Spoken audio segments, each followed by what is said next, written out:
Layo, maupo ka muna. Screening Salamat muna po. kita, mukhang naliligaw ka eh. So ikaw yung manliligaw sa ako. Ganun ba? Ano yung dala mo? Chocolate po para sa anak niyo po, si Christine. Eh? Patingin nga. Baka may gayuma pa to ha. Mukhang masarap to ha. Sarap nga. Ibibigay ko po sana kay Christine yan eh. Alam mo iho, kapag akit ka ng likaw, dapat nakapurma ka, nakasando ka, nakashort, tapos nakachinilas. Ang dami pang putik yung paa mo. Saan palayan ka ba dumaan? Akit ka ba talaga Maulan ng po kasi. ligaw o naliligaw ka lang? Alam mo iho, ang kapanahonan namin kapag akit kami ng ligaw.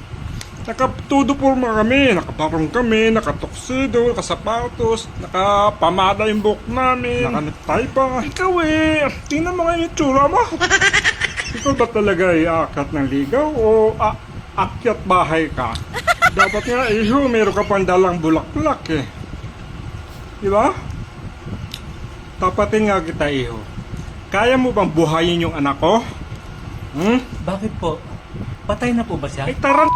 Umalis ka!